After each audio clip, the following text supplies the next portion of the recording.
Hey there, working listeners. Before we start the show, I want to let you know about a story coming up a little later. It's from one of our partners, SAP. Is your business reaching an exciting turning point? Are you ready to seize the moment for growth? When you're facing uncertainty, SAP can help you be ready for anything that happens next. To learn more, head to sap.com/be-ready. And stick around to hear how Ember Technologies seized the moment.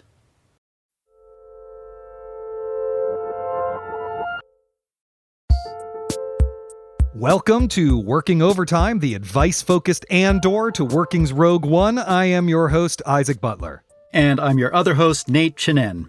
So, Isaac, what are we talking about today? Well, Nate, recently on Working Overtime, Jude and I answered a listener letter about freelancing and making the jump from full-time job to full-time freelancing. And, it's a conversation. We talked about that kind of stuff a few times on here, of course. And my good friend, Jaime Green, who's also a friend of the pod, wrote me to say, hey, you guys never talk about anchor jobs on these episodes. And I realized she was right. And not only is she right, but she was the best person we could possibly have on here to talk about anchor jobs. And so she is here. Jaime Green, welcome once again to Working Overtime. Hello. Very happy to be back. Let me first ask, for our listeners who may be unfamiliar with the term, what is an anchor job? Is it a job that you get as soon as you enter a country to establish citizenship, or what? No, it's a job that you tie to your leg and it weighs you down to the bottom of the ocean. Oh, great. Good. Yes. Perfect. No, an anchor job or an anchor gig is like a steady running gig or part-time job that eases the fluctuations of freelancing. It's something dependable, consistent, whether it's a recurring client or part-time work. When it was first explained to me, it was described through the metaphor of a mall, the way that like a mall has all these little stores, but the department stores are just the big, sturdy businesses anchoring all the fluctuations and frivolity of the littler stores. Got it. So you need the Target. Yes. That is going to keep your all-lace doily emporium open or exactly. Whatever it is. Got it. So, Nate, let me ask, have you ever had an anchor job, or have you always been either full-time freelance or full-time staff? I have, in fact. There was a period in the early 2000s when I was working at AOL City Guide. Do you remember this place? Mm-hmm. I do not. I was a New York editor and eventually became the managing editor of the New York office with a staff of about a dozen people that I supervised. And, it was a full-time job. It was not unrelated to what I do as a writer, but I was moonlighting as a jazz critic, first for the Village Voice and then for the New York Times. So what about you, Isaac? Well, my first answer was like, no, I'm not sure. Maybe it's been a while. But then I realized, isn't this show my anchor job? I think this show is my anchor job, right? Like, it's a part-time job. It has a regular schedule. Like every Thursday of my week is basically taken up by recording stuff for working, whether it's interviews or the episodes or whatever. It provides stability and a constant level of money, not enough to live off of, but like I know a certain amount of money is going to be coming in no matter what. And I think that fits your description, right, Jaime?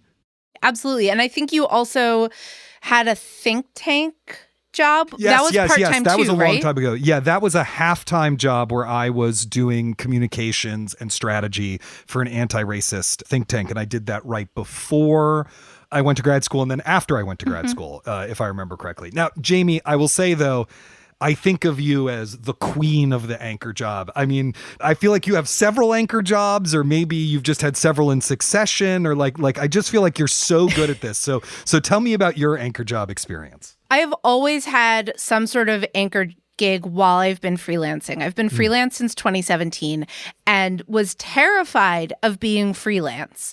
And it was only when it was like framed to me through like, no, don't worry. You are not trying to get all of your income from $300 pieces you're writing for the internet, right? Like that's just not possible. So I've had over the last 6 years, a succession of anchor jobs.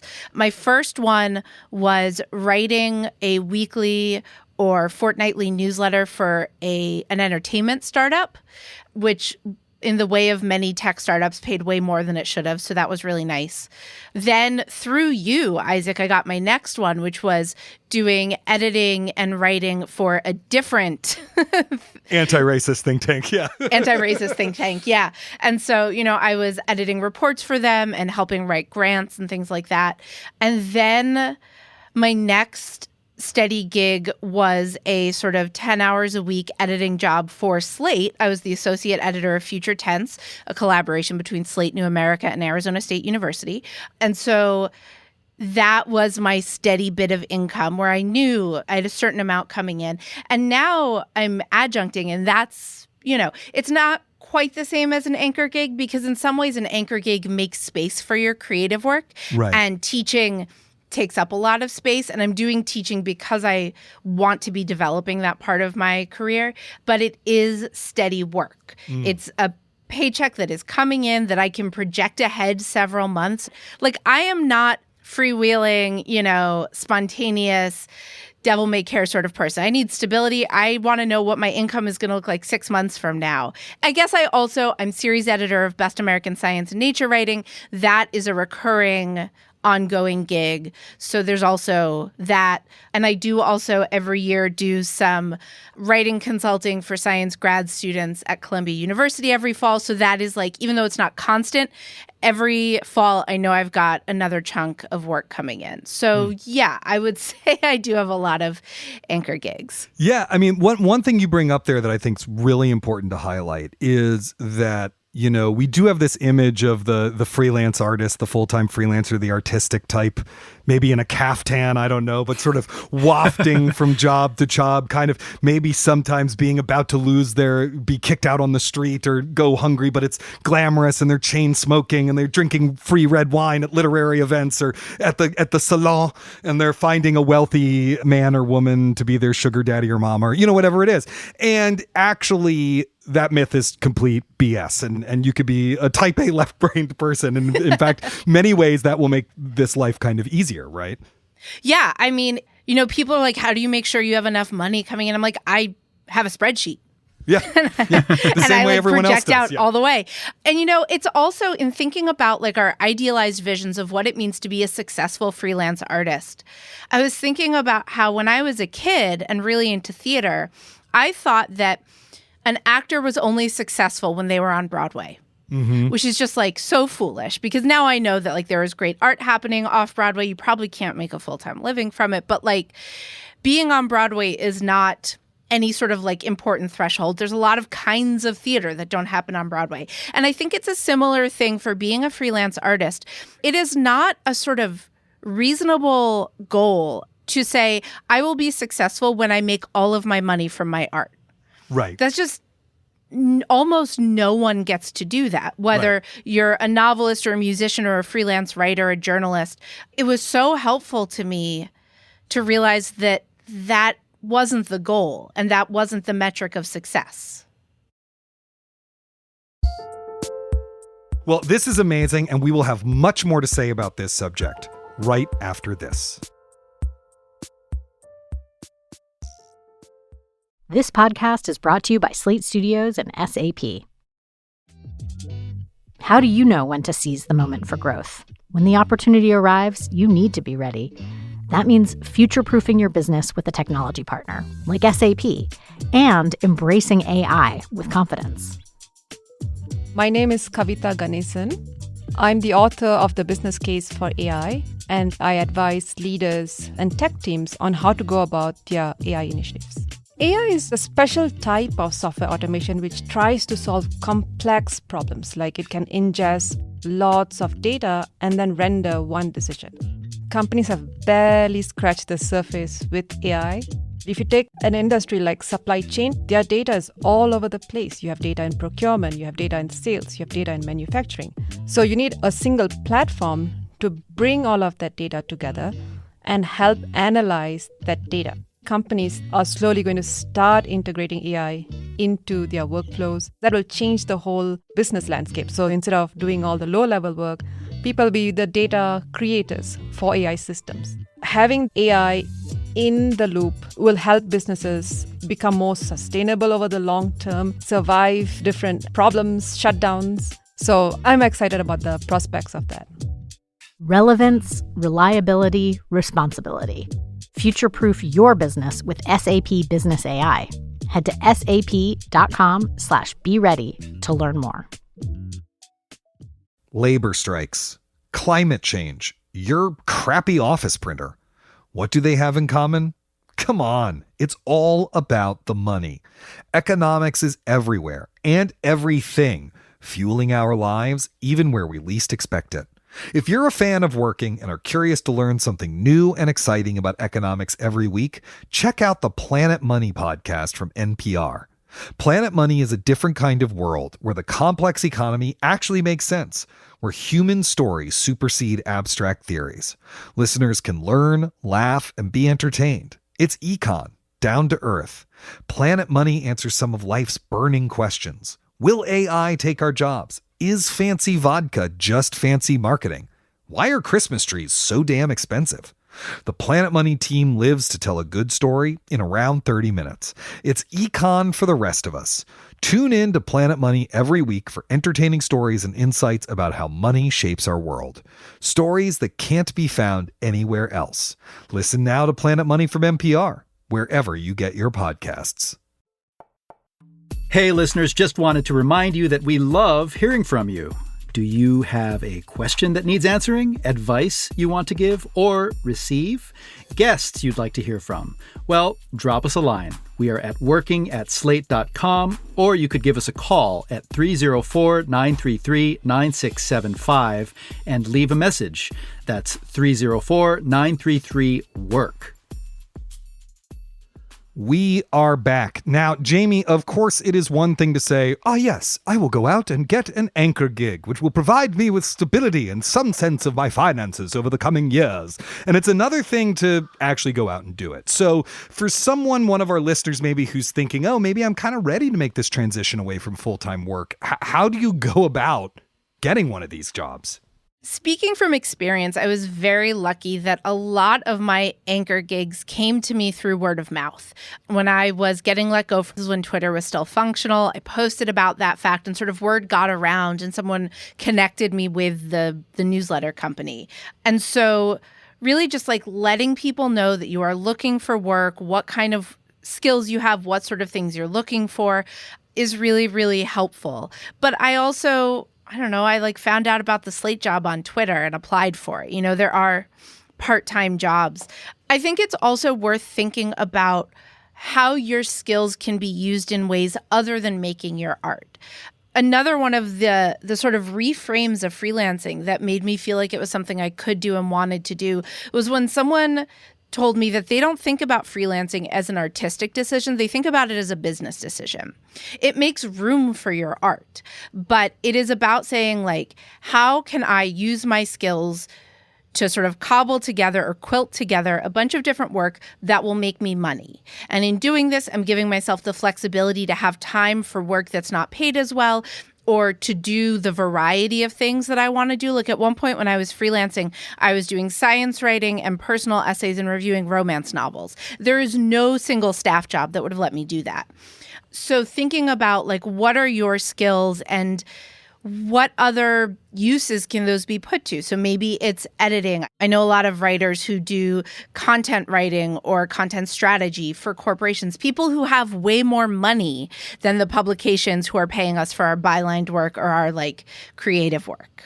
Jamie, you mentioned the writing and editing gigs, and it reminds me that, so much of the anchor gig work that supplements your other gigs, it can be just sort of branching off from what the art actually is. I write about jazz and jazz musicians extensively. And so this is the original gig economy, right?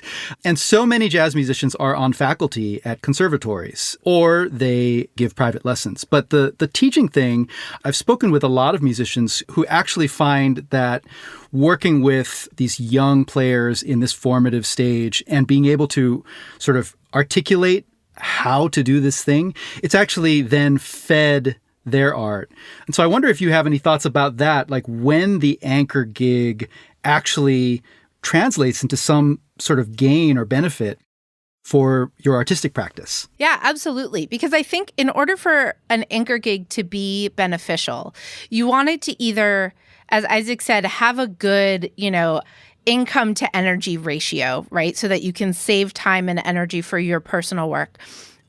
Or it should be feeding you in some way. And I really do, I definitely feel that with teaching. So much about how I think about my own writing and my own process came through things I learned while teaching. And also some of my other work, like editing, becoming a better editor makes me a better writer. It unfortunately does not make me capable of entirely editing my own work, but, maybe someday. And, doing my work for Best American Science and Nature Writing just means that I am reading a lot of science writing and getting paid for it. You can also think about anchor gigs as a way to build your connection to your creative community. Best American Science and Nature Writing connects me to a lot of other writers that way. Even teaching, like my teaching colleagues are also now, they're like creative colleagues also.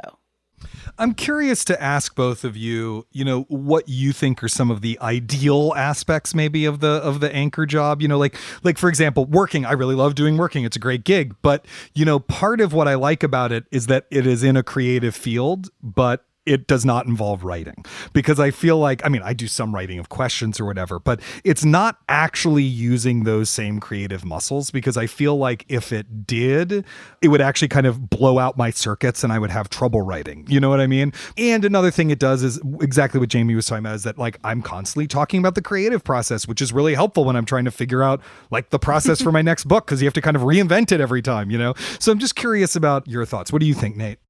Well, it's interesting. I really think this is a case-by-case sort of personality thing, because, one of the sort of classic cultural examples of the anchor job is like the actor who waits tables, right?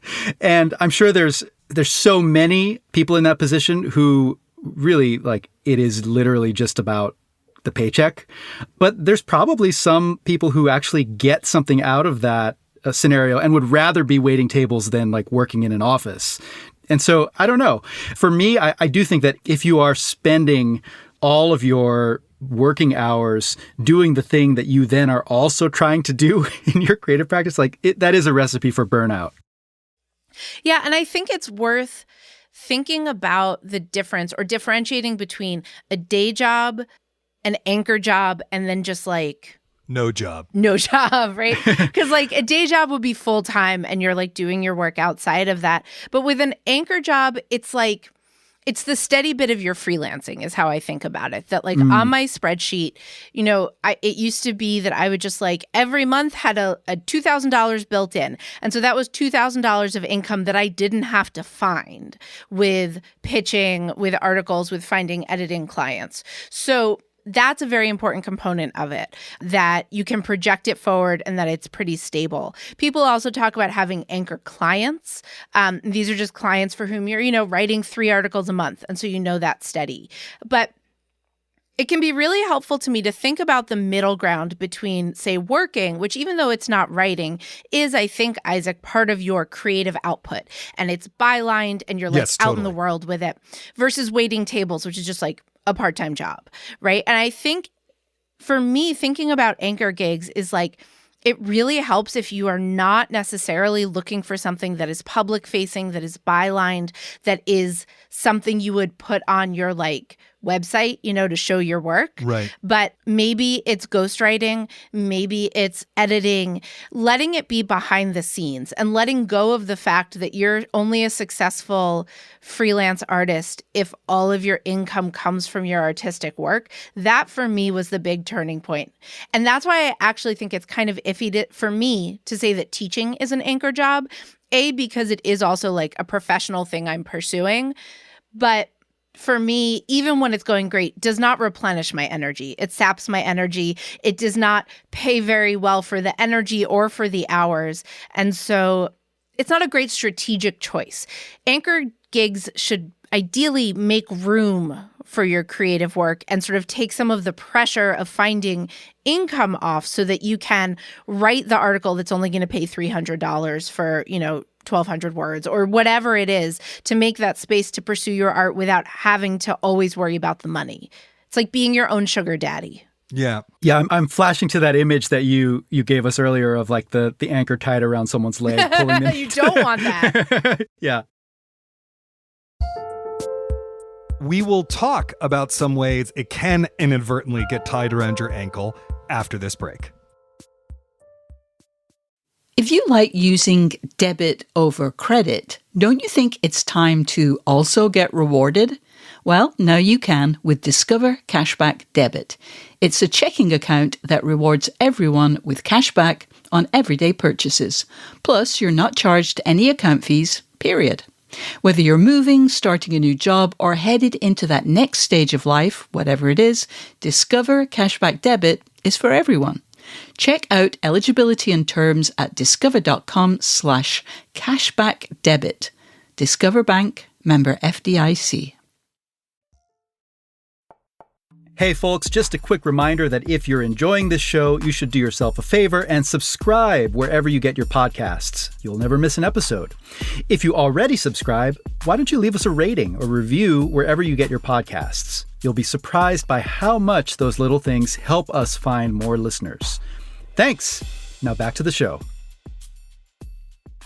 I do want to talk about the potential pitfalls, not of having an anchor job, but of specific jobs, how they can go kind of awry.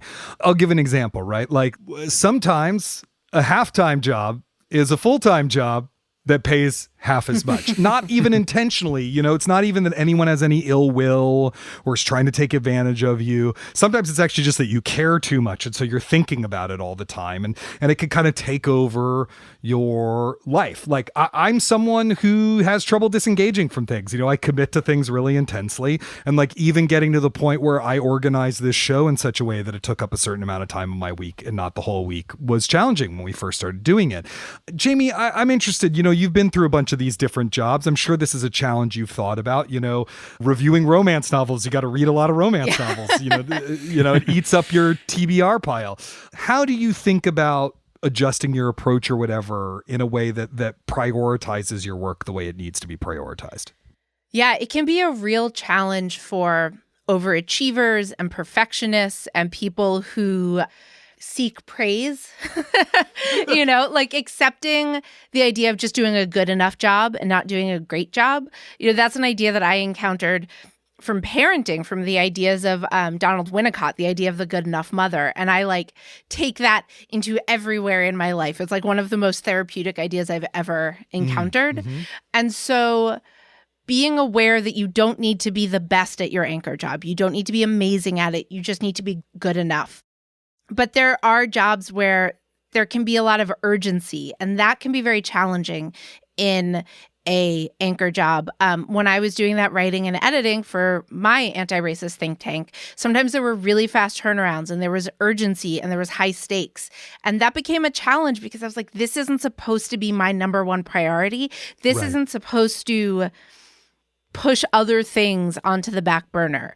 So being aware of that when you're looking for jobs, maybe when you're interviewing, can be really helpful. I was really lucky that my Slate editing job, my boss was very aware of boundaries. And her priority was you work the hours a week that you have available and you get done within that time what you can get done, which is unfortunately a rare attitude from a boss. Totally. First of all, I feel really left out that I have never worked for an anti-racist think tank, but never say never, Nate. There's definitely, we know a few if you want connections. There's clearly a need. So, Jamie, what other category of pitfalls, though, have you encountered? I'm really struck by this, the sort of overachiever thing. My wheels are turning about it. But what other sort of character traits or bad fits might there be between a creative person and an anchor job? We sort of already touched on it, but jobs that don't have firm boundaries, jobs that expand to fill up the space that you give them. Teaching is like that. Yeah. Students are sending emails all the time. You're always thinking of, or you can always be thinking about, grading. What am I going to do about tomorrow's lesson? Do I want to pick a different reading? Could it be better? Am I doing a very bad job? But sort of like with the perfectionist stuff, a lot of that can be dealt with in how you deal with the job, in setting up boundaries. I tell my students that I do not answer emails over the weekend. Do I look at emails over the weekend? Yes. Do I then sometimes answer them? Yes. But I have set that boundary so that I know there's no expectation that I'm going to do it. But I took a break from teaching for a while because it was expanding to fill up all the space and like push everything out. So part of it is really being clear with yourself about like, what is the job you are doing for money and what is the job you are doing because you love it. And if you love what you're doing in your anchor job and you become passionate about it, that can be fine. But I could see becoming too emotionally involved in it actually being a problem and maybe a reason that you need to find something different. Yeah, that definitely strikes a chord with me. And I'll return to the story of my one and only, like, well, I don't know. I don't even know now, thinking about the taxonomy of like the anchor job versus the day job. But this was a job in the early 2000s when I was working at AOL City Guide. And I took it seriously, you know, like I really did want to do a good job in this corporate digital media environment. I was managing editor. I really cared a lot about our metrics, and I tried to be a good manager and like care for my staff and all these things. But what I really cared about was being a music critic, which was really had been crowded out to only nights and weekends. And I knew it was time to quit after about 6 months of reviewing music for the New York Times, when I realized like what should have been like an afternoon deadline for my concert reviews was effectively like a 7 a.m. deadline, because I then had to go into the office, and right. I was developing like carpal tunnel, and I was like not sleeping right. And it was just like, I am going to die it's got to be one or the other. And I chose full-time freelancing instead of my corporate overlord. When I left the think tank, it was literally that I didn't have enough time to do the work they needed me to do as well as it needed to be done. And it was something that I cared a great deal about. Ending racism is, this is a little important. And they were people I knew well personally. One of them was a really close friend of mine. So leaving was hard, but also staying, I knew I wasn't going to do good work. And part of that was that my daughter was 6 months old, right? And I had a commission for a show. This was a show I did at BAM in 2015. And, it was programmed in a season. It's not like it could be put off. It had to be done. I had to finish writing it by a certain point or it would not get made.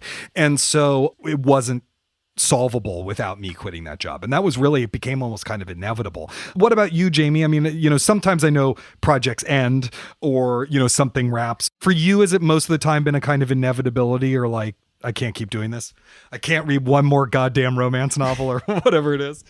I think for the most part, it's when the job has no longer lined up with my goals and what I need it to be. So like I left the think tank because the urgency of the work was overpowering my time. And I think I left that job when I got the Slate job. So that was just trading one anchor job for another.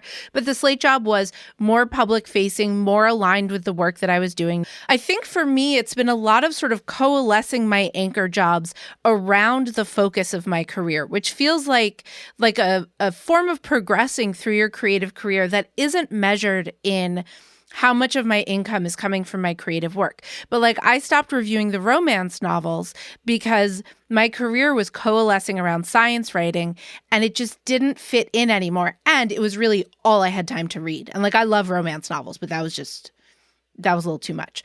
And similarly, leaving the think tank and going into the part-time editing job, it was sort of like things zero in. And so even your anchor job can become something that is closer to what your creative work is, whether that's in the subject matter or the kind of work that you're doing.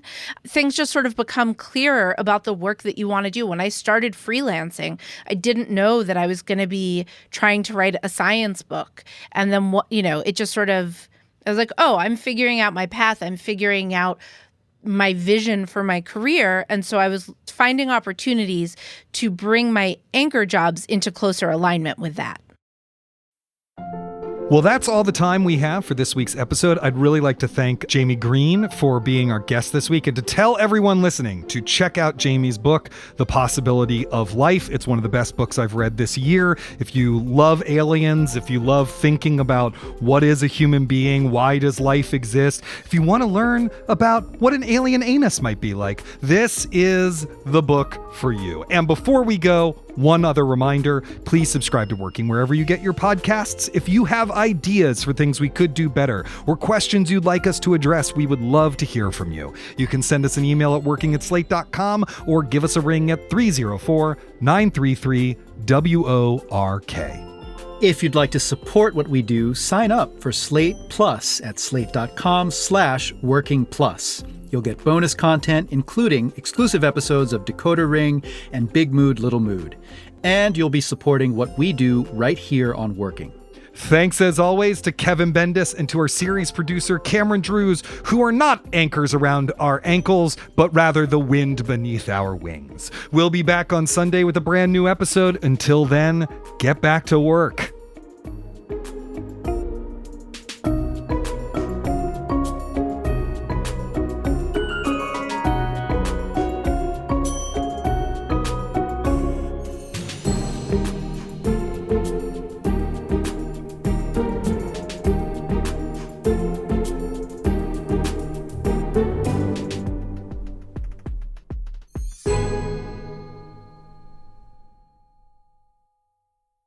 Hey everybody, it's Tim Heidecker. You know me, Tim and Eric, Bridesmaids, and Fantastic Four. I'd like to personally invite you to listen to Office Hours Live with me and my co-hosts, DJ Doug Pound. Hello. And Vic Berger. Howdy. Every week we bring you laughs, fun, games, and lots of other surprises. It's live. We take your Zoom calls. Music. We love having fun. Excuse me? Songs. Vic said something. Music. Songs. Music. I like having fun. I like to laugh. I like to meet people who can make me laugh. Please subscribe now.